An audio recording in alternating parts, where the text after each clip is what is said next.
आजकल जैसे कि हम लोग जब भी मोबाइल उठा रहे हैं, जब भी न्यूज़ ओपन कर रहे हैं, जब भी हम कुछ मोबाइल में यूट्यूब देख रहे हैं, तो यार हमारे सामने सबसे पहले एक ही मुद्दा आ रही है। एक सब जगह में एक ही चीज़ दिख रहा है, जो है फ़िलिस्तीन और इजराइल। लोगों को आज तक अभी तक ये भी पता नहीं है, बहुत सारे लोगों को ये भी पता नहीं है कि ये इजराइल और फ़िलिस्तीन का मुद्दा है क्या। ये इस तरह हर जगह न्यूज़ में क्यों छाया हुआ है, ये दोनों एक दूसरे से मारपीट क्यों कर रहे हैं। तो यार सही मायने में मुझे भी नहीं पता था, मैं भी बहुत बार सुना था, पर मुझे भी पूरी हिस्ट्री नहीं पता था क्या इसके पीछे वजह क्या है, क्यों ये दोनों एक दूसरे से अक्सर जंग करते रहते हैं। तो इस वीडियो में मैं आपको एक छोटा सा वीडियो दिखाऊंगा, जिसमें जो देखिएगा आप इत्मीनान से, जिसको देखने के बाद आपको ये पता चल जाएगा कि यार पूरा मुद्दा क्या है। मुझे भी नहीं पता था, तो मैं ये वीडियो देखा, मैं आपको दिखाऊंगा वो वीडियो। आप शायद उनको जानते होगे, जिनका वीडियो मैं दिखाने वाला हूँ उसको आप जानते होगे अच्छी तरीके से। तो चलिए वीडियो स्टार्ट करते हैं। मेरा नाम है हुसैन, और अगर आप चैनल पे न्यू हो तो लाइक एंड सब्सक्राइब ज़रूर कीजिएगा। चलिए वीडियो शुरू करते हैं। पूरा वीडियो ज़रूर देखिएगा, आपको जो भी आपको डाउट है ये दोनों इजराइल और फ़िलिस्तीन को लेकर ना, वो सारी चीज़ें क्लियर हो जाएगी। चलिए वीडियो स्टार्ट करते हैं। है क्या, लड़ाई क्या है, क्यों है, कौन क्या है, पहले कैरेक्टर समझाऊंगा, फिर कहानी समझाऊंगा, फिर वे फॉरवर्ड बताऊंगा। हर जंग की एक जड़, एक वजह होती है। जैसे मैथ्स आप पढ़ते थे ना, गणित, उसमें स्क्वायर रूट होता है, क्यूब रूट होता है, निकाला जाता है। मैं आज रूट कॉज बताऊंगा। बता दूं कि 7 अक्टूबर से ये फिर से लास्ट जो अभी वार चल रहा वो 7 अक्टूबर से शुरू हुआ था।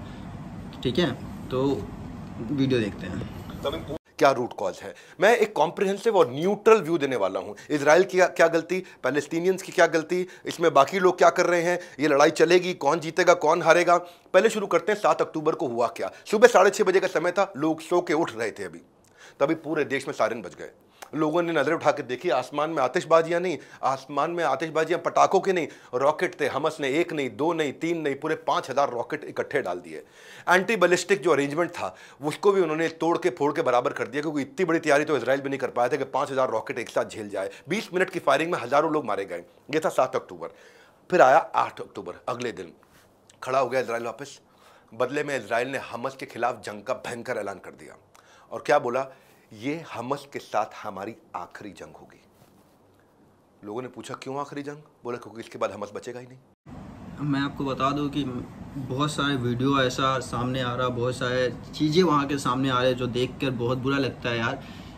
छोटे छोटे बच्चों, यार तुम लोग का जो भी मैटर है तुम लोग अपना सॉल्व करो, चलो ठीक है, बट यार वहाँ के आम लोगों की क्या गलती है, वहाँ के छोटे बच्चे, मासूम बच्चों की क्या गलती है यार। ये चीज़ देख कर ना बहुत। इसके बाद हमास खत्म, पूरा देश खत्म, पूरा गाजा पट्टी खत्म। गाजा पट्टी वैसा दिखेगा ही नहीं जैसा कभी था। अब आया 14 अक्टूबर। पैलेस्टीनियन के 2000 लोग मारे गए, 8000 फिलिस्तीनी पूरी तरह से वुंडेड हो चुके। इजराइल लगातार एयर अटैक कर रहा है गाजा पे, उनको बोल रहा है निकल के बाहर निकलो। कहां है गाजा पट्टी, ये गाजा पट्टी है, ये इजराइल है। एक एक करके आपको नक्शे पर समझाऊंगा। इन्होंने नॉर्थ गाजा पट्टी पे अटैक किया, इजिप्ट में घुस नहीं सकते, वो आपको समझाऊंगा कैसे होगा। आप मेरे साथ जुड़े रहना, आपको मजा आएगा। लोग टूट जाते हैं घर बनाने में, तुम तरस नहीं खाते बस्तियां जलाने में। ये सारी बातें newspaper, TV channel, social media में आप खूब सुन रहे हैं, लेकिन आज के वीडियो के बाद आपको सब समझ में आने लग जाएगा। ये इजराइल पैलेस्टीन एक दूसरे को मारने पे क्यों उतारू है, समझो आखिर ऐसा क्यों हुआ, ये अटैक इस समय क्यों हुआ, इन दोनों के बीच में हमस क्या चीज है, ये गाजा पट्टी क्या चीज है, ये इजराइल क्या कर। मन में जो सबसे बड़ा चीज़ होती है ना, इजराइल और फिलिस्तीन है क्या। तो यहाँ पे आप देखिए, डिटेल में आपको सर बताएंगे, जो हम इनका वीडियो में बहुत पसंद आता है। मैं अक्सर इनका वीडियो देखता हूँ और इनकी वीडियो में बहुत सारी इन्फॉर्मेटिव जानकारी भी हमें मिलती है, तो देखिए वीडियो। रहा है एक एक करके आपके मन में आने वाले सारे सवालों का इजी तरीके से जवाब दूंगा। कहानी लंबी है, कॉम्प्लेक्स है, लेकिन इजी करके दूंगा। ध्यान से सुनना, समझना। 15 पॉइंट बताऊंगा, 15 चैप्टर, एक एक मिनट का एक एक चैप्टर। पहला चैप्टर, इजराइल और पैलेस्टीन है क्या। इजराइल ये है आपके सामने, जो ऑरेंज वाला है, ये पूरा यहां से लेके यहां तक इजराइल है। हाँ, इजराइल जो है दुनिया का एकमात्र ऐसा ज्यूविश देश है। ज्यू, यहां के लोगों को ज्यू कहते हैं, जो 3000 साल से इसका नाम वही है इजराइल। ये वही जमीन पर रहता है और वही भाषा हिब्रू, इनकी भाषा भी आज तक नहीं बदली। अब आते हैं पैलेस्टीन क्या है। पैलेस्टीन 2 हिस्सों में है। एक हिस्सा ये है जिसको बोलते हैं गाजा पट्टी, और एक हिस्सा ये है जिसको बोलते हैं वेस्ट बैंक। इसको भी इजराइल कंट्रोल करके चलता है। पैलेस्टीन ज्योग्राफिकल एरिया है, ये मिडिल ईस्ट के जहां अरब मुस्लिम की पॉपुलेशन यहां रहती है। तो क्या अर्थ हुआ, पैलेस्टीन यानी कि 2 हिस्सों में डिवाइडेड पैलेस्टीन, यहां पे मुसलमान लोग ज्यादा रहते हैं। ये इजराइल ऑरेंज वाला, यहां पे जीव्स रहते हैं। इन दोनों के साथ एक नाम आपने और सुना होगा लगातार, जेरूसलम। असली लड़ाई की वजह जेरूसलम। मस्जिद अशका का जिक्र कुरान शरीफ में भी हुई है, तो जाहिर सी बात है मुस्लिम के लिए, जो इस्लाम के को मानने वाले उनके लिए ये एक धार्मिक जगह है, ये एक बहुत ही पाक साफ जगह है। तो और ये एक मैटर है, जेरूसलम है। जेरूसलम अपने आप में खराब नहीं है, पर वो लड़ाई की वजह बन गया है। जेरूसलम तो बड़ा धार्मिक स्थान है। तो दूसरा अध्याय, जेरूसलम क्या है? जेरूसलम इजराइल की कैपिटल है, जो कि इन दोनों के बीच में पड़ता है। वेस्ट बैंक और इजराइल के बीच में यहां पे कहीं पड़ता है, एकदम बॉर्डर के पास में है। अब सबको जेरूसलम चाहिए, मेन मुद्दा यह है। जो पैलेस्टीनियन है उनको ईस्ट जेरूसलम चाहिए।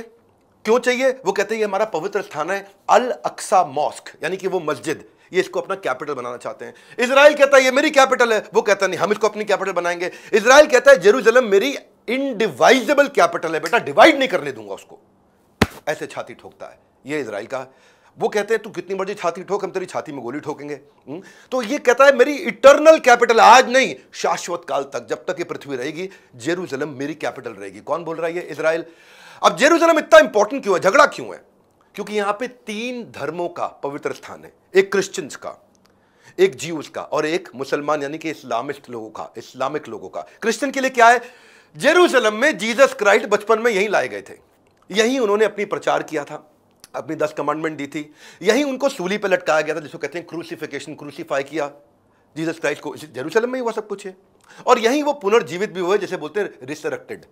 तो ये था ये क्रिश्चियंस के लिए। अब जीव्स के लिए जेरूसलम इंपॉर्टेंट क्यों है? उनके लिए इंपॉर्टेंट क्योंकि उनका टेंपल माउंट एक हुआ करता था, जीव्स के लिए पवित्र स्थान है। तो उनका पहला टेंपल यहीं बना था। आज वो टेंपल नहीं है, लेकिन वहां पे आज वेस्टर्न वॉल है बहुत बड़ी, जिसको देखकर दुनिया भर के जीव्स उसी को देखकर उसी दिशा में वहीं हाथ जोड़ के प्रार्थना करते हैं अपनी। जीव्स जेरूसलम को छोड़ेंगे नहीं, और उनके लिए अल अक्सा मॉस्क है मुसलमानों के लिए। तीसरा, ठीक है, क्रिश्चियन बता दिया, ज्यूज बता दिया, अब मुस्लिम्स का सुनो। उनकी एक डोम ऑफ रॉक श्राइन है। ये प्रॉफिट मोहम्मद ने जन्नत की यात्रा, यानी कि कहते हैं ना प्रॉफिट मोहम्मद ने आखिरी सांस, यानी कि प्रॉफिट मोहम्मद जो जन्नत गए वो यहीं से गए, उन्होंने आखिरी सांस यहीं पे ली थी। तो इसलिए, और उनका होमलैंड क्या है? अल अक्सा मॉस्क। ये कहां पड़ता है? जेरूसलम में। देखिए, अगर आप कुरान को समझेंगे, कुरान में 2 मस्जिदों की बहुत बात होती है। एक मक्का की, मक्का जहां उन्होंने खूब प्रचार किया, जहां पे वो रहे, और एक है मक्का के अलावा अल अक्सा मॉस्क। तो ये 2 ही मस्जिदों की बात हुई। अब उनमें से एक जो इतना पवित्र स्थान है मुसलमानों के लिए, बहुत महत्वपूर्ण है, वो भी जेरूसलम में। तो मेन मुद्दा है जेरूसलम को लेकर के। हर एक को जेरूसलम चाहिए, जो कि कैपिटल है इस समय इजराइल की। ये बॉर्डर पे है, ये वेस्ट बैंक है इधर नीले वाला, ये ऑरेंज वाला है इजराइल, इनके बॉर्डर पे, लेकिन अभी इजराइल के अंदर है। तो ये वेस्ट बैंक क्या है, अब इसको भी समझ लो। वेस्ट का मैं भी देखा हूँ, इजराइल अभी बहुत ही आगे है, बहुत ही आगे। कहने का मतलब ये है, बहुत ही आगे कहने का मतलब ये है कि यार हर टेक्नोलॉजी से लेकर हर चीज़ से इजराइल अभी बहुत आगे चल रहा है। ठीक है, मैं यहाँ पे किसी का सपोर्ट नहीं कर रहा हूँ, मैं बस आपको जानकारी के लिए ये वीडियो आपको दिखा रहा हूँ। मुसलमान होते हैं 2023 में, यानी कि आज की डेट में इजराइल थोड़ा ताकतवर है। यहाँ थोड़ी पढ़ाई लिखाई, एडवांसमेंट, टेक्नोलॉजी बाकी आजू बाजू के देशों में कम है। इजराइल इस मामले में बहुत बहुत बहुत बहुत आगे है, अकेले कई मुसलमान देशों से लड़ता है वो। उसका शक्ति बहुत है, टेक्नोलॉजी बहुत है, आईक्यू लेवल बहुत अच्छा है, बिजनेस बहुत अच्छे हैं, स्टार्टअप्स बहुत अच्छे हैं, इंजीनियरिंग में, साइंस में, मैथमेटिक्स में। अब इतना आगे होने के कारण उसने कुछ हिस्सा अपना ले लिया इनसे, यानी कि वेस्ट बैंक का लगभग 40% ही आज पैलेस्टीनियन के पास है, 60% लगभग इजराइल के कंट्रोल में चल रहा है। ये आज की डेट बता रहा हूं आपको। अब वेस्ट बैंक के साथ एक गाजा पट्टी, जहां पे हमास रहता है, गाजा पट्टी में भी पैलेस्टीनियन है सारे, वहां उनकी पॉपुलेशन है। तो थोड़ा सा एक एक करके हर चैप्टर को समझते हैं कि गाजा पट्टी क्या है। गाजा पट्टी 41 किलोमीटर की है। ये यहां पे ये इजिप्ट के ऊपर पड़ती है और इजराइल के बाजू में, और इस तरफ पूरा मेडिटेरेनियन सी है, समुद्र है इस तरफ। ये गाजा पट्टी से अटैक होता है सारा इजराइल के ऊपर। तो अब इसको समझते हैं गाजा पट्टी में हो क्या रहा है, यहां पे लफड़ा क्या चल रहा है। यहां पे 41 किलोमीटर का 10 किलोमीटर की चौड़ी मतलब चौड़ाई है, और समुद्र के साथ में यहां 23 लाख लगभग मुसलमान रहते हैं, और ये सब के सब कौन है? पैलेस्टीनियन है गाजा पट्टी के अंदर। हाँ, यहां पे एक और बात मानी जाती है कि जो प्रॉफिट मोहम्मद थे, उनके जो परदादा थे, उनका ये बरियल प्लेस मतलब जो अब हमारे यहाँ पे कहते हैं समाधि कहते हैं, लेकिन यहाँ दफनाने को बरियल प्लेस कहा जाएगा। तो यानी कि परदादा जो थे उनके प्रॉफिट मोहम्मद के, पक्का नहीं ऐसा है कि नहीं है, लेकिन कहा जाता है, माना जाता है। अब ये मानते हैं तो हम भी मान लेते हैं इस बात को। तो गाजा जो है, इजराइल ने लड़ाई के दौरान इजिप्ट से लड़के ये अपने हिस्से में ले लिया। अब इसको इजराइल ऊपर ऊपर से कंट्रोल करता है, लेकिन अंदर अंदर से एक इस्लामिक संगठन है, आतंकी संगठन है इस्लाम का, और वो है हमास, जिसने इजराइल पे अभी हमला किया है। वो हमास यहां पे रह करके अंदर अंदर से कंट्रोल करता है, ऊपर से कहने के लिए ये आज इजराइल के पास है। अब हमास क्या है, इसका नाम आप बहुत सुन रहे हैं। इसने इजराइल पे अटैक करता है, क्यों करता है, किस लिए करता है, इस बार क्यों हुआ, इस समय क्यों हुआ, वो समझो। हमास रहता है यहां पे गाजा पट्टी के अंदर, एक पैलेस्टीनियन इस्लामिक आतंकी संगठन है, और इजराइल के बदले की भावना से इसकी शुरुआत हुई है। 87 की बात है, तब इनकी शुरुआत हुई। तब से ये सुसाइड बॉम्बिंग कर रहे हैं, मिसाइल फेंक रहे हैं, टारगेटेड अटैक कर रहे हैं। अब ये आतंकी संगठन है या नहीं है, इस पे मैं बताता हूं दुनिया का क्या मानना है। जो यूएन, यूरोपियन यूनियन मतलब यूरोप के बड़े बड़े सारे देश, उसमें काफी सारे देश हो गए, अमेरिका, जापान, इजिप्ट, ये सब कहते हैं कि हमास वास्तव में आतंकी संगठन है। ये एक इस्लामिक टेररिस्ट, एक ऐसा ट्रूप है जो केवल आतंक फैलाने के लिए पैदा हुआ है। लेकिन इसके अलावा कुछ कम्युनिस्ट देश हैं, जैसे कि रशिया है, ब्राजील है, टर्की है, चाइना है, ये कहते हैं ये आतंकी संगठन नहीं है, ये अपने हक की लड़ाई लड़ रहा है। इसमें स्विट्जरलैंड और नॉर्वे ने भी इनका साथ दिया है। तो दुनिया दो हिस्सों में डिवाइड हो रखी है। जो कैपिटलिस्ट देश हैं, जो प्रोग्रेसिव माइंडसेट के, जो बहुत तेज बिजनेस से आगे बढ़ते हैं, इस टाइप के जो देश हैं, इस विचारधारा के, ये मानते हैं ये आतंक फैला रहा है और कुछ नहीं है, गलत कर रहा है ये। इसलिए यूएस आज खड़ा हुआ इजराइल के साथ में, बोला एक एक को मार मार के जवाब दूंगा अगर किसी ने दोबारा इजराइल पे उंगली उठा दी तो। यूएस अपने सहयोग के लिए सब चीज़ तो है कि अभी इजराइल के साथ बहुत ही पावरफुल देशों का सपोर्ट मिल रहा है, ठीक है, सपोर्ट तो मिल रहा है इजराइल को। नहीं है यहाँ बैठा हमास, ये कहता है इजराइल एक्चुअली इजराइल नहीं है, ये पैलेस्टीनियन कंट्री है। इजराइल ने तो आज कब्जा कर लिया है, एक्सेप्ट नहीं करता। अरब पैलेस्टीनियन स्टेट में बिलीव करते हैं। तो हमास जो है उसमें लगभग जो 23 लाख की पॉपुलेशन है, 50,000 लोग हैं। गाजा पट्टी में 23 लाख लोग हैं, बताया मैंने आपको। इसमें से 50,000 लोगों के साथ मिलकर के एक हमास एक संस्था बनी है, समझ लो ऐसे। और इसका एम क्या है, हमास करना क्या चाहता है, इजराइल को डिस्ट्रॉय करना चाहता है। तो 50,000 लोग जो हैं, इनके पास गोले बारूद, बम, असली मिसाइलें, इनके पास में रॉकेट, इनके पास सब कुछ है। अब इनको ये हमास को कई सारे मुसलमान देश सपोर्ट कर रहे हैं। ईरान, वो तो हमास के साथ हमेशा खड़ा है। कतर, वहां से हमास का ऑपरेशन चलता है। लेबनान कहां पे, ये ना लेबनान, यहाँ हिजबुल्लाह, हाँ, ये भी एक आतंकी संगठन है। ये सऊदी अरेबिया, यहां से इसको पैसा मिल रहा है हमास को। ये सारा पैसा इराक के आगे से इस तरफ जाएंगे तो ईरान है, फिर और आगे जाएंगे तो मिडिल ईस्ट है। ये सब पैसा पैलेस्टीन कंट्री यहाँ पे आकर के गाजा पट्टी में इसको दे रहे हैं, हमास को दे रहे हैं, ताकि हमास इजराइल को मारे, खत्म कर दे। क्योंकि इजराइल को कोई मुसलमान देश, लगभग कोई मुसलमान देश पसंद नहीं करता। लगभग इसलिए बोल रहा हूँ क्योंकि 2-4 से पीस ट्रीटी हो गई है इनकी, अदरवाइज सारे मुसलमान देश इनके अगेंस्ट है। वापस 7 अक्टूबर पे आता हूँ। 7 अक्टूबर को जब ये हमला शुरू हुआ तो एक शब्द आपने न्यूज में सुना, कौन सा शब्द, नकबा। बहुत कम लोगों को नकबा का मतलब मालूम है। नकबा हुआ, हमारे साथ नकबा हो गया, हमारे साथ नकबा हो गया, हाय हाय हाय हाय, ऐसा बोल रहे हैं लोग, ठीक है। कौन बोल रहे हैं हमारे साथ नकबा हो गया, मुसलमान लोग वहां के बोलते हैं पैलेस्टीनियन के हमारे साथ नकबा हो गया। तो समझो कि नकबा क्या होता है। अरबी भाषा में नकबा का मतलब है डिजास्टर। 1948 में जब इजराइल और अरब का आपस में झगड़ा हुआ था, ये इजराइल और बाकी सारे अरब देशों का जब झगड़ा हुआ था, तो पैलेस्टीनियन के जो सैकड़ों विलेजेस को और सिटीज को नेस्तो नाबूद कर दिया था इजराइल ने। 7 लाख फिलिस्तीनियों को मार के अपने घर से भगा दिया था। तब उसको बोला गया हमारे साथ नकबा हुआ, यानी कि जब मार के आपको घर से निकाल दिया जाए, आपको बेघर कर दिया जाए। ऐसे समझ लो जो कश्मीरी पंडित थे, जब उनको कश्मीर से निकाला गया, उनके साथ नकबा हो गया। ऐसे समझ लो जो हिंदू थे पाकिस्तान से, जब वो निकाले गए, उनके साथ उनकी प्रॉपर्टी छीन गई, सब कुछ छीन गया, उनको मारा गया। मुझे इनका जो समझाने का तरीका है ना, जो समझाने का तरीका, ये हमें बहुत भी पसंद है। क्योंकि अगर आपको कोई भी एक लाइन पे भी डाउट होता है ना, तो ये समझाते बहुत अच्छे तरीके से। मारा गया, उनके साथ नकबा हो गया। तो ये नकबा वर्ड आप बार बार सुन रहे थे, तो मैं इजी करूंगा इस वीडियो के बाद, इसके बाद कोई वीडियो देखने की जरूरत नहीं है, को पूरा समझ में आ जाएगा चैप्टर वाइज। आज फिर जब पैलेस्टीनियों के अपने घर छोड़ के भाग रहे हैं, क्यों, क्योंकि इजराइल लगातार अटैक कर रहा है गाजा पट्टी पे, और तो अब इसको कह रहे हैं कि हमारे साथ फिर से नकबा हो गया है। तो अब झगड़ा हो रहा है, तो पड़ोसी देश भी रिएक्ट करते हैं, दुनिया भी रिएक्ट करती है। देखते हैं इजराइल के पड़ोसियों का क्या कहना है, जितने पड़ोसी हैं उनकी क्या विचारधारा है। तो अभी समझते हैं इसको, नेबर्स कैसे रिएक्ट कर रहे हैं। इजराइल के 4 बड़े नेबर हैं। एक है भैया लेबनान, ये ऊपर है इजराइल के साथ में, ठीक है। उसके बाद है सीरिया, सीरिया यहां पे है, बहुत आतंक होता है सीरिया के अंदर। फिर है इजिप्ट, इजिप्ट इधर है, यहां से इजिप्ट चल रहा है, हाँ। और उसके बाद क्या है, जॉर्डन। अब इनमें इजिप्ट और जॉर्डन के साथ तो उसकी हो गई पीस ट्रीटी। पीस ट्रीटी मतलब मैं ये नहीं कह रहा कि बेस्ट फ्रेंड बन गए हैं। पीस ट्रीटी का मतलब है ना तू मेरे पे उंगली उठा, मैं तेरे पे उंगली उठाऊंगा, ना तू मुझे मारे। कोई भी फलस्तीनियन आदमी तेरी जमीन का इस्तेमाल नहीं करेगा मुझ पर अटैक करने के लिए। तो उसने कहा भाई तू भी देख ले, फिर तू भी ये नहीं करेगा। तो इजराइल कहता ठीक है जी, हम भी नहीं करेंगे। तो दोनों में आपस में समझौता हुआ है। फिर से बता रहा हूं आपको, समझौता हुआ है। हाँ, मैं इनका टिक लगे रहने देता हूं, इनके साथ ओके है। सीरिया के साथ बड़ा क्रॉस है, लेबनान के साथ बड़ा क्रॉस है, गाजा पट्टी के साथ बड़ा क्रॉस है, वेस्ट बैंक के साथ ओके ओके है, क्योंकि ये लोग एक्सट्रीमिस्ट नहीं है पैलेस्टीनियन, पर एक्सट्रीमिस्ट नहीं है, बहुत ज्यादा लड़ते वड़ते नहीं है। लड़ने वाले सारे यहाँ बैठे हुए हैं इधर गाजा पट्टी पे, झगड़ा सारा ज्यादा यहीं से होता है। तो देखो क्या हो गया, जॉर्डन इजिप्ट के साथ ओके हो गया, बाकी दोनों के साथ रिलेशनशिप ठीक नहीं है। तो इमीडिएट नेबर्स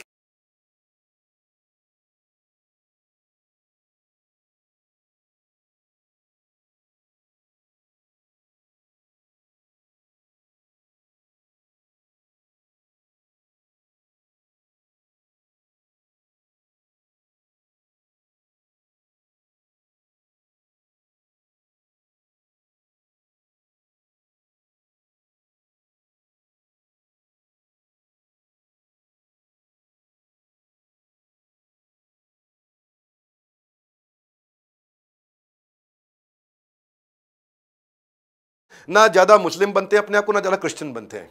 इसलिए यूरोप में आधा हिस्सा आता है टर्की का। इस्तांबुल जाओगे तो आधा इस्तांबुल जो है यूरोप में आएगा, आधा टर्की जो है इधर आ जाएगा, एशिया में आएगा। तो अंग्रेज जो है यूरोप के, ये इनको अपना नहीं मानते, तुम मुसलमान हो। मुसलमान इनको अपना नहीं मानते, तुम अंग्रेजों की तरह रहते हो। तो नॉर्मली ये कूल है, आराम से रहते हैं। पर जहां पैलेस्टीनियन मामला आता है वहां ये पूरी तरह से एंटी इजराइल है। बोले इजराइल ने हमारे मुसलमानों के साथ खिलाफ गलत किया है।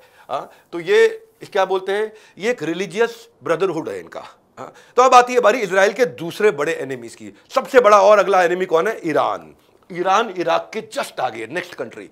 ईरान तो भयंकर खिलाफ है, खुल के चिल्ला चिल्ला के शोर मचा मचा के, जैसे राखी सावंत की वीडियो देखेंगे बहुत शोर मचाती है, ऐसे ईरान भी शोर मचाता है। इतना तेज तेज बोलता है कि भाई एंटी इस्लामी, ये कोई एंटी इजराइली अरब ग्रुप जितने भी हैं ये सब बहुत अच्छा कर रहे हैं।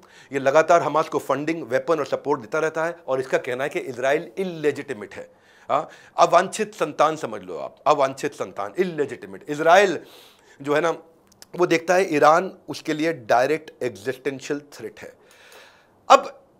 अब तक मैंने कुछ कैरेक्टर बता दिए, किरदार बता दिए, मैंने ओपनिंग कर दी, किरदार समझ में आता है। अब बताते हैं लड़ाई शुरू क्यों हुई, लड़ाई इस समय क्यों हुई, क्या हुआ, बैकग्राउंड क्या है। तो पहले उसके लिए थोड़ा इतिहास में जाना पड़ेगा। Future lies in the past. इतिहास में थोड़ा इतिहास में। आज जहां ये इजराइल और पैलेस्टीन है, ये है ना पूरा, आज जहां ये पैलेस्टीन हो गया, ये पैलेस्टीन हो गया और ये इजराइल हो गया, पूरा आज जहां पे ये है, ये पैलेस्टीन हो गया। 1947 से पहले यहां भी अंग्रेजों की सरकार थी, भारत की तरह अंग्रेजों की सरकार थी। वर्ल्ड वॉर 1 जब हुआ था उस समय अंग्रेजों ने इन ज्यूज को बोला था कि तुम हमारा साथ दे दो, हम तुम्हारा पूरा देश बना देंगे, हम तुम्हें इजराइल बना के दे देंगे, अभी वर्ल्ड वॉर 1 में साथ दे दो। ये उन्होंने उनका साथ दे दिया अंग्रेजों को। तो 1922 से 1947 तक इसके कारण बहुत सारे ज्यू दुनिया भर से घूम घूम के वापस इजराइल में सबके सब आने लगे, अलग अलग देशों से आने लगे, क्योंकि इनको ये विश्वास हो गया कि अंग्रेज जब हमारा देश छोड़ेंगे तो हमारे को इजराइल नाम का पूरा देश देके जाएंगे। ज्यूज की पॉपुलेशन बढ़ने लगी, यहाँ और ज्यूज आने लगे, यूरोप से आए, रशिया से आए, जर्मनी में कितने ज्यूज को मारा गया था हिटलर के द्वारा, वो भी सब निकल निकल के वापस आने लगे, सब अपने देश में पहुंचने लगे, क्योंकि इनको विश्वास हो गया था कि अंग्रेज हमें इजराइल नाम का अपना इंडिपेंडेंट देश दे देंगे।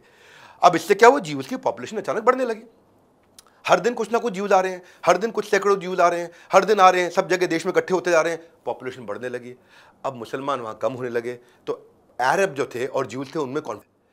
अब जब कॉन्फ्लिक्ट हुआ, रोजमर्रा के झगड़े होने लगे, जैसे अपने यहाँ उन दिनों हिंदू मुसलमान बहुत होता था। आज तो हमारे देश में बहुत शांति है, भगवान की बहुत कृपा है, लेकिन उस समय जैसे हमारे यहाँ होता वैसे यहाँ अंग्रेज ये सॉल्व ही नहीं कर पाए। वो इजराइल बनाना चाहते थे, बना ही नहीं पाए। उन्होंने कहा यार ये प्रॉब्लम किसी और की अपने सर पे क्यों लूं, उठा करके यूएन को फोन लगा दिया, भैया देखो अभी मामला आप निपटाओ, हम निकल लिए यहाँ से। तो अंग्रेज निकल गए लेकिन मामला निपटा नहीं। इजराइल बना के देना था, वो दिया नहीं। 1947 में यूएन ने एक रेजोल्यूशन 181 पास किया था कि पैलेस्टीन को 2 हिस्सों में डिवाइड कर दिया। पार्टीशन प्लान बोला जाता था इसको, एक अरब का हिस्सा और एक ज्यूइश का हिस्सा। और उन्होंने कहा कि स्पेशल इंटरनेशनल रेजिम बना देते हैं जेरूसलम के लिए, जेरूसलम दोनों के लिए बना देते हैं, उसमें यूएन कंट्रोल करेगा। अब यूएन कंट्रोल करेगा, ये प्लान को जो ज्यूज थे वहां पे उन्होंने तो एक्सेप्ट कर लिया, मुसलमानों ने, अरब लीडर्स ने मना कर दिया, बोला नहीं हमको पूरा का पूरा जेरूसलम चाहिए। बस यहां से झगड़ा चालू हुआ। शुरू में तो इजरायली जो थे शांत थे, कह रहे ठीक है मान जाते हैं भाई। तो हमारा अलग देश हो गया, इनका अलग देश हो गया, और जेरूसलम जिसका झगड़ा है वो दोनों आपस में इस्तेमाल कर लेंगे बांट करके, उसको यूएन कंट्रोल कर ले। ना तुम कंट्रोल करोगे पैलेस्टीनियंस, ना हम कंट्रोल करेंगे। तो इजराइल शुरू में शांत था, आराम से मान गया, लेकिन वहां पे पैलेस्टीनियन फैल गए बहुत ज़्यादा, नहीं जी नहीं, हम कंट्रोल करेंगे, हम चलाएंगे।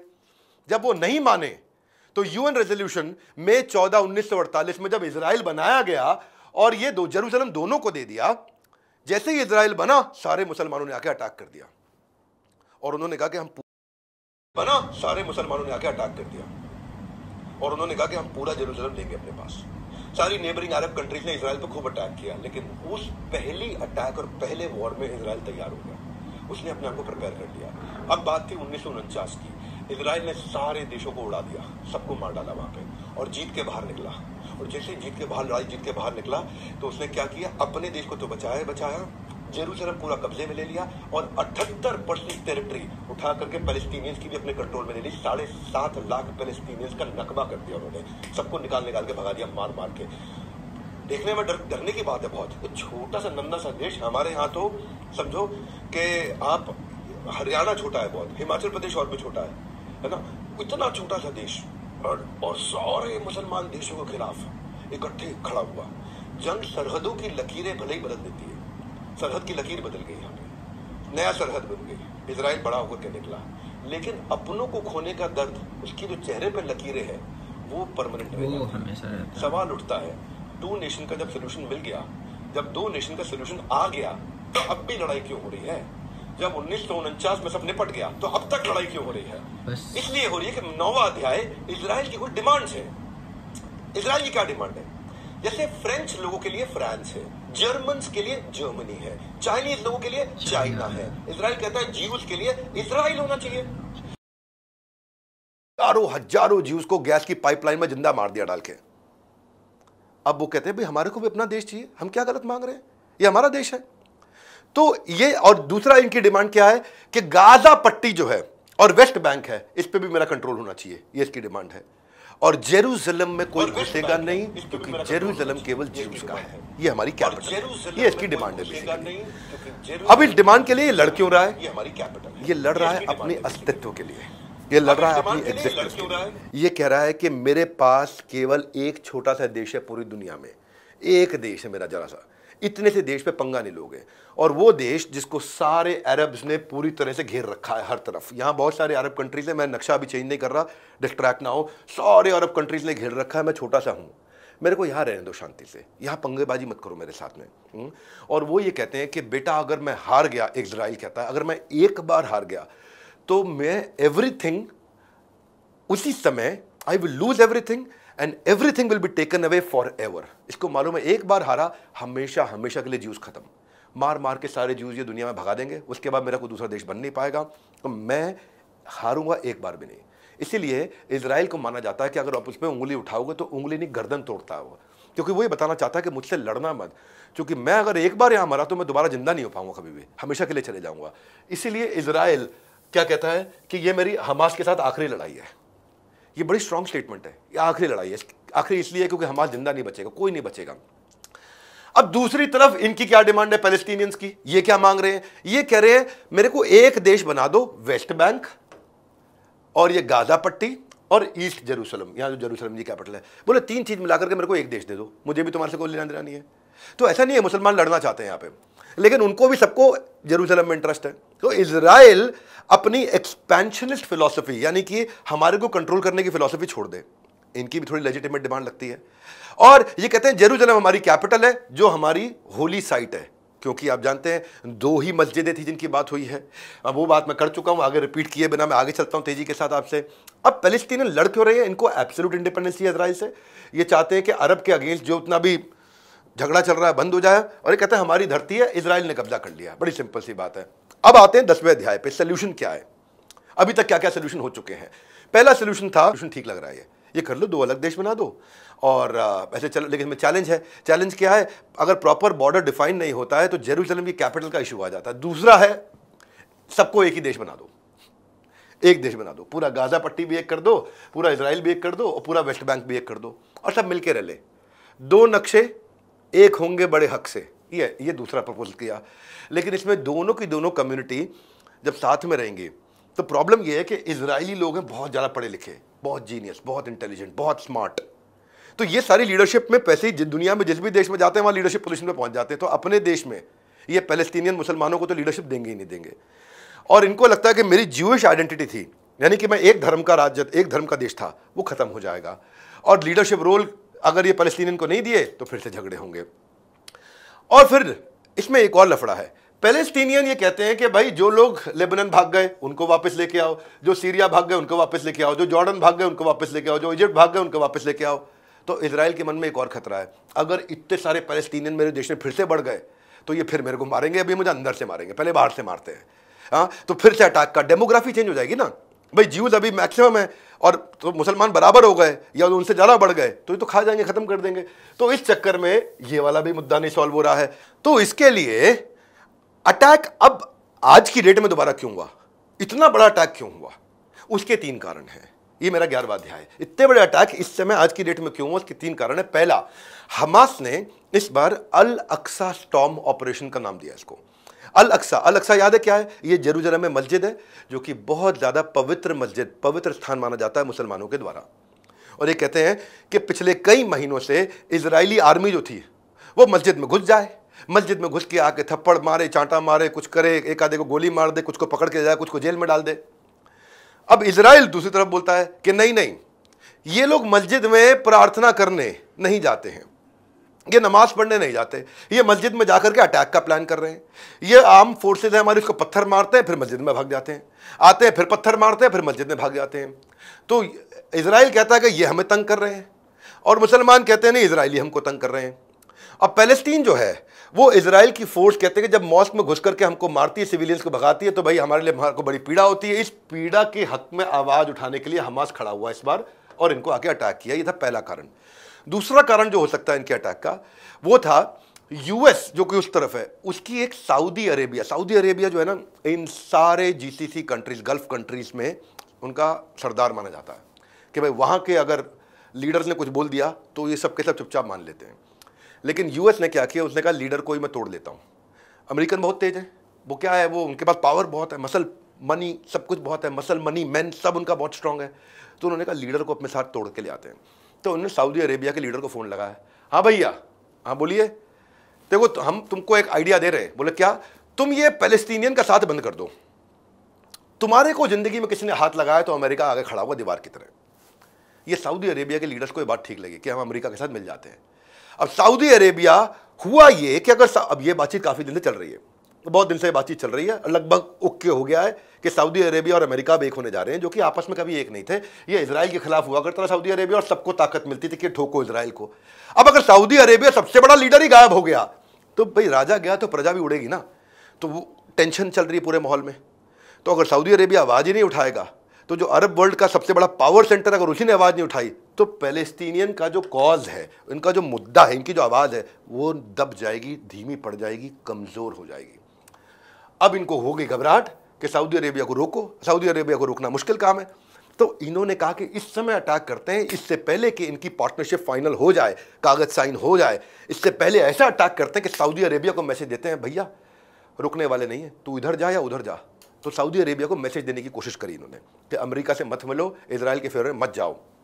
तीसरा पोटेंशियल कारण है, इजराइल के अंदर ही कॉन्फ्लिक्ट चल रहे थे, इजराइल खुद ही कमजोर पड़ रहा था इस समय। आपको याद होगा कभी नेतन्याहू, बेंजामिन नेतन्याहू को प्रेज किया जाता है, कभी उसको ठोक के गिरा दिया जाता है, दूसरा उनका लीडर आता है प्रधानमंत्री राष्ट्रपति, फिर उसको हटा दिया जाता है, फिर नेतन्याहू आता। तो गवर्नमेंट खुद ही अनस्टेबल चल रही थी और ऐसे माहौल में हमास ने इसको एक अपॉर्चुनिटी की तरह देखा कि लोहा गर्म है, मार दो हथौड़ा।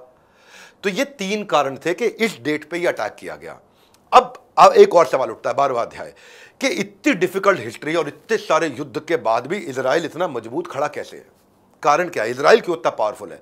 इजराइल पावरफुल अपने करेज के कारण। इजराइल ने इसमें 5 बातें, आयरन वॉल उनकी एक फिलॉसफी है। इजराइल को लगता था कि अरब की पॉपुलेशन पूरी बहुत ज्यादा है, सारे देश मिलकर मेरे खिलाफ लड़ते हैं, हमेशा मुझे हराने की कोशिश करते हैं, और एक बार हारा तो इजरायली स्टेट का कॉन्सेप्ट, इजरायली देश का कॉन्सेप्ट खत्म हो जाएगा, हमेशा नामो निशान बैठ जाएगा।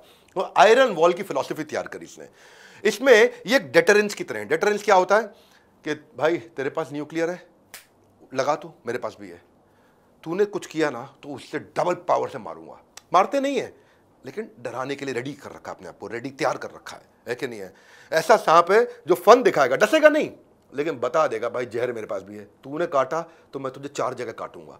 तो वो उसने अपनी तैयारी करी अंदर ही अंदर, पहले से प्रिपेयर्ड है। तो इसका दुनिया भर से सारे जीव्स को, पहला पॉइंट बता रहा हूं, दुनिया भर से सारे जीव्स को इजराइल बुलाते हैं, उनको एक्स्ट्रा बेनिफिट देते हैं, उनसे इन्वेस्ट कराते हैं और उनके साथ मिलकर के कैपिटल गेन बिल्ड करके ऑर्गेनाइजेशन मतलब कंट्री, उसको मजबूत बना रहे हैं। दूसरा, इन्होंने हर पावरफुल कंट्री के साथ रिलेशनशिप बहुत मजबूत बनाए हुए हैं, और रिलेशनशिप हर पावरफुल कंट्री के साथ मजबूत है। इस्लाम में स्टेट्स को छोड़ के दुनिया भर में इनको बहुत प्यार मिलता है इजरायली गवर्नमेंट्स को। तीसरा, इकोनॉमी इतनी मजबूत करी कि एजुकेशन यहां पे खून के अंदर है, इतना एजुकेशन खून के अंदर है। स्टार्टअप्स को इन्होंने बहुत बहुत बहुत सपोर्ट किया। स्टार्टअप को फंड देते हैं कि तेरा स्टार्टअप चल गया तो मुझे टैक्स दे दियो, तेरा स्टार्टअप नहीं चला तो कोई बात नहीं, मैं तुझसे पैसा वापस नहीं मांगूंगा। कौन करता है देश ऐसा? अपने लोगों के लिए, अपने जीव्स के लिए ये जान बिछा देते हैं। चौथा, ऐसी मिलिट्री स्ट्रेंथ बनाई है, आज दुनिया की टॉप 20 कंट्रीज के अंदर, 150 देशों में टॉप 20 कंट्रीज में हमेशा रहा है इजराइल, इतना पावरफुल मिलिट्री बिल्ड कर रहा है। और पांचवा, विलिंगनेस टू फाइट। उठा तो सही उंगली, उंगली उठा ना तेरी गर्दन, तेरे आजू बाजू सबकी गर्दन तोड़ दूंगा, खत्म कर दूंगा। Willingness to fight. इसीलिए इनके देश में हर आदमी के लिए कंपलसरी भी है और उसका विलिंगनेस भी है कि मैं मिलिट्री ज्वाइन करूंगा। पूरे के पूरे देश में हर आदमी, हर औरत को मिलिट्री जरूर ज्वाइन करनी होती है कुछ साल के लिए। तो जीव स्टेट में अगर आपको जीना है तो लड़ने के लिए हमेशा तैयार रहना है, और ये तैयार रहते हैं लड़ने के लिए। अब जब ये इतना पावरफुल हो गया, देखो इकोनॉमी अगर पावरफुल हो, देश पावरफुल होता है, और ऊपर से करेज भी हो और लड़ने के लिए साहस हो, तो इतने सारे 15, 20, 25 देशों से अकेले लड़ता रहता है और अपने आप को मजबूत खड़ा कर रखा है। अब जब ये सब हो रहा था तो ये समझना है कि ग्लोबल जियोपॉलिटिक्स इस समय क्या कहती है, बाकी दुनिया का इस समय क्या कहना है। जो बाइडेन, जो कि अमेरिका दुनिया के सबसे शक्तिशाली देश का सबसे शक्तिशाली राष्ट्रपति, कहता है कि let me say this as clearly as I can. इतना साफ कहना चाहता हूं, जितना साफ मैं कह सकता हूं उससे ज्यादा साफ कहना चाहता हूं कि ये वो समय नहीं है कि बाजू में कोई भी देश सोचे कि वो इस समय इजराइल पे हुए अटैक का फायदा उठाएगा। सोच मत लेना, क्या कह रहे हैं, करना नहीं कह रहे, सोच मत लेना, क्योंकि मेरा पूरा एडमिनिस्ट्रेशन, मेरा पूरा सपोर्ट इजराइल की सिक्योरिटी के साथ में रॉक सॉलिड तरीके से ना हिलने वाला अनवेवरिंग रूप में खड़ा हुआ है। ये दोनों साफ साफ बोल दिया। और यूएस ने केवल कहा नहीं, इसने अपना सबसे एडवांस्ड एयरक्राफ्ट कैरियर, जहां से सैकड़ों एयरक्राफ्ट एक साथ छोड़े जा सकते हैं, जिसको बोलते हैं द यूएसएस फोर्ड, इजराइल के सपोर्ट में वहां से अमेरिका से लाके मेडिटेरेनियन सी पर खड़ा कर दिया। बोले आओ तो सही, आओ। पूरा यूएस खड़ा है इजराइल के साथ में। ये तो था यूएस। इजिप्ट जिसके साथ इसकी पीस ट्रीटी है, आपस में बातचीत ठीक चल रही है, झगड़ा नहीं कर रहे, उसने बोला देखो सब कुछ ठीक है यार, लेकिन जो पैलेस्टीनियन बेचारे, जो जिनकी गलती नहीं है, तुम हमास को मारो गाजा पट्टी में, लेकिन जो सिविलियन है उनको मत मारो। ज्यादा करोगे, हैं तो मुसलमान हमारे भाई हैं, मानते हैं हमारी तुम्हारी दोस्ती चल रही है, पीस ट्रीटी है हमारी तुम्हारी, लेकिन ग्रेव कॉन्सिक्वेंसेस तुम्हें सहने पड़ सकते हैं।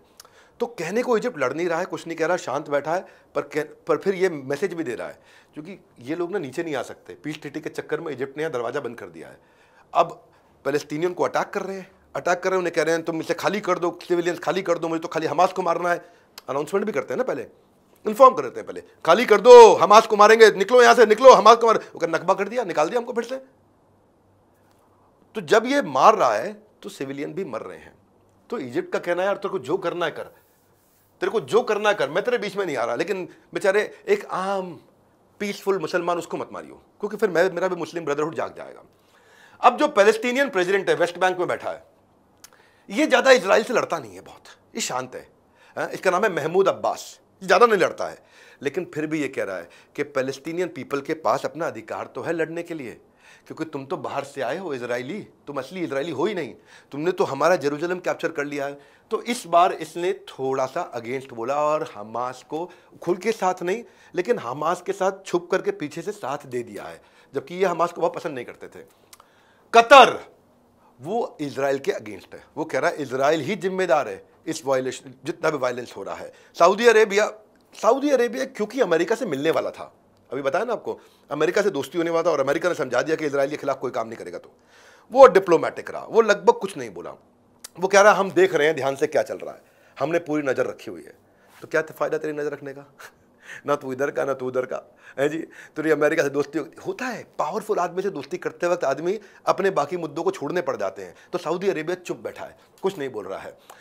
लेकिन सऊदी अरेबिया के आजू बाजू 22 देशों को, 22 मुसलमान देशों को मिला के एक अरब लीग बनता है। अरब लीग जो है, अरब लीग मतलब 22 देशों का इकट्ठा संगठन। ये कहते हैं कि इजराइल वायलेंट है, एक्सट्रीमिस्ट है, इजराइल एक टाइम बॉम्ब है और इसके चलते कभी भी हमारे आसपास शांति नहीं रहती है। तो इन्होंने इजराइल के अगेंस्ट बोल रहे हैं लगातार, यानी कि ले देके सारे के सारा अरब लीग अभी भी इस समय इजराइल के अगेंस्ट है। 22 देश हैं जिसके अगेंस्ट इजराइल अकेला लड़ रहा है इस समय। ऊपर चले जाए यूरोप में, यूरोपियन यूनियन कहता है इजराइल बहुत बढ़िया देश है, बहुत अच्छा काम कर रहा है, तुम इसको तंग मत करो। इजराइल को अपने राइट्स के लिए डिफेंड करने का अधिकार है। यह हीनियस अटैक है, गलत अटैक किया गया। भारत की बात कर ले, प्रधानमंत्री नरेंद्र मोदी, इन्होंने भी कुछ कहा। इनका क्या कहना है? इनका कहना है कि देखो भाई ऐसा है, हम इजराइल के साथ खड़े हैं, कंधे से कंधा मिला के हम इजराइल के साथ खड़े हैं, लेकिन जो पैलेस्टीनियन सिटीजन्स हैं उनको मत मारो, हमास पे अटैक करो, आम आदमी को मत मारो। तो पीएम नरेंद्र मोदी ने ह्यूमैनिटी भी दिखाई, किसी आम मुसलमान को ना मारा जाए वो भी इजराइल को समझा दिया, लेकिन साथ में कह दिया कि हमास जैसी संस्था के खिलाफ हम आपके साथ खड़े हैं, भारत इजराइल से कंधा मिला करके युद्ध में तैनात रहेगा। बड़ी स्ट्रॉन्ग स्टेटमेंट है एक तरफ, लेकिन न्यूट्रल भी कर दिया। वो कहते हैं कि किसी बेगुनाह की जान ना जाए, तुम्हें लड़ना है तो केवल हमास से लड़ो। ईरान तो बहुत खुश है, अच्छा हुआ इसके साथ। होता है ना, अगर किसी के साथ बेचारा आपको कोई दुश्मन है, आपका उसे चोट लग जाए, कुछ हो जाए, मैं तो पहले ही कहता था। तो ईरान का वही है, ईरान तो कह रहा है भाई पैलेस्टीनियन फाइटर तुमने बहुत बढ़िया काम किया, हम तुम्हारे साथ खड़े हैं, हाँ तुम आगे बढ़ो, संघर्ष करो, हम तुम्हारे साथ हैं। तो मारकाट और बमबारी के बीच में एक राहत की खबर थी। वो राहत की खबर किसके लिए? वो इंडियंस के लिए। वो क्या खबर है? वो है 14वां अध्याय, ऑपरेशन अजय। ऑपरेशन अजय क्या? 18,000 इंडियंस अभी भी इजराइल में और यहाँ मिलाकर के फंसे हुए हैं। इसमें से 17 इंडियन तो पैलेस्टीन में है, बाकी 18,000 पूरे इजराइल में हैं। तो हमारे केयर गिवर्स, हमारे डायमंड ट्रेडर्स, हमारे आईटी प्रोफेशनल्स, हमारे स्टूडेंट्स, ये सब इजराइल में फंसे पड़े हैं। तो अब तक हर रोज जहाज जा रहा है, अब तक 3 जहाज 4 जहाज जा चुके हैं, अब तक लगभग 1,000 के आसपास इंडियंस को वापस लाया जा चुका है और लगातार ये चल रहा है। क्योंकि यूएस भी निकाल रहा है अपने लोगों को, यूरोप भी निकाल रहा है अपने लोगों को, चाइना भी ट्राई मार रहा है अपने लोगों को बाहर निकालो, तो इंडिया भी ट्राई मार रहा था। और कहते हैं कि कुछ वक्त की जंग सदियों की तरक्की को जंग लगा देती है। तो युद्ध तो अच्छा नहीं है, ये लड़ाई खैर लंबी चलेगी अभी। लेकिन अब आज के हालात क्या है इस समय? आज के हालात क्या है? अब मेरा 15वां अध्याय, फाइनल अध्याय के करंट स्टेटस ये है कि हमास इस समय सैकड़ों इजरायली सिटीजन्स को होस्टेज बना रखा है, बंदी बना रखा है। कंटिन्यूस अभी भी अटैक कर रहा है, लड़ने की पूरी कोशिश कर रहा है, क्योंकि उसको जगह जगह इस्लामिक कंट्रीज से पैसा मिल रहा है, उसको सपोर्ट मिल रहा है, उसको प्रेज मिल रहा है। ईरान से हिजबुल्लाह जो ऊपर बैठा है, ये भी एक आतंकी संगठन है लेबनान का, वहाँ से भी उसको सपोर्ट मिल रहा है। कतर और सीरिया तो उसके साथ लगे हुए हैं। तो गाजा पट्टी के स्टेटस क्या है इस समय? जो सिटीज़ है नॉर्थ गाजा के अंदर, कंटिन्यूस बॉम्ब इजराइल फेंके जा रहा है। लोकल पैलेस्टीन जितने भी सिटीजन्स हैं वो कह रहे हैं हमारे साथ नकबा हो गया, हमारे साथ नकबा हो गया। और इजराइल का रिस्पॉन्स ये है कि मेरा जो एनिमी है, मेरा दुश्मन है, वो अब इसकी वो कीमत चुकाएगा जो कीमत इसको पता भी नहीं थी कितनी बड़ी हो सकती है। कह रहा है वो कीमत चुकाएगा। इजराइल का डिफेंस मिनिस्टर है वो बोल रहा है कि मैंने फुल ऑफेंस ले लिया है, हमास खत्म होगा, आपका नक्शा बदल चुका होगा, आप कभी भी आपका देश वैसा दिखेगा ही नहीं जैसे पहले था। Gaza will never go back to what it was. मामला यह है कि एल्बर्ट आइंस्टाइन, उन्होंने कहा था एक बार कि पता नहीं तीसरा विश्व युद्ध कैसा होगा। ये तीसरे विश्व युद्ध के कुछ सिम्टम्स हैं, अगर हो गया तो ये तय है कि चौथा विश्व युद्ध लाठियों से लड़ा जाएगा। ऐसा इसलिए कि तीसरे विश्व युद्ध में पूरी पृथ्वी समाप्त हो जाएगी। तो तीसरा विश्व युद्ध नहीं होना चाहिए। हमें प्रार्थना करनी चाहिए कि किसी भी बेगुनाह की जान ना ली जाए और शांति का माहौल बने। कहने का मतलब इतना है, तीसरे विश्व युद्ध के बाद कुछ नहीं बचेगा। अगर हुआ तो बस इतना होगा कि भगवान को फिर से नई सृष्टि बनानी पड़ेगी, और फिर अगर लड़ाई हुई तो केवल लाठी से ही लड़ाई हो पाएगी, वापस बदलने में बहुत समय लग जाएगा। लड़ाई ये बहुत लंबी चलेगी। इस लड़ाई के दौरान मैं आपको बता दूं, ये जो वीडियो था ना, इसमें मैं ये सारा वीडियो, ये पूरा वीडियो मैं आपको इसलिए दिखाया क्योंकि इसमें आपको ये स्टेप बाय स्टेप आप सारा डिटेल पता चल जाए कि आखिर ये माजरा है क्या, आखिर ये अक्सर ये जो वार होती है, जंग होती है, वो होती क्यों है। समझ में आया? तो आई होप कि जानकारी आपको मिला होगा। आपको बहुत सारी चीज़ों जिसका जानकारी आपको नहीं होगा, उसका इस वीडियो से आपको वो नॉलेज मिला होगा। मैं किसी का सपोर्ट नहीं कर रहा हूँ, बट मैं बस आपको जानकारी के लिए ये वीडियो दिया हूँ। पर यार मैं कभी नहीं चाहूँगा कहीं कोई आम इंसान, कोई मासूम लोगों की जान जाए। ये बहुत ही बुरा चीज़ है, क्योंकि मैं बहुत बार ये सब न्यूज़ में देखता हूँ, सुना हूँ, और कुछ चीज़ें मैं आंखों से भी देखा हूँ। तो मुझे ये सब चीज़ें बहुत बुरा लगता है कि यार कोई मासूम का जान कभी नहीं जाना चाहिए। वीडियो में बस इतना ही। अल्लाह हाफिज़।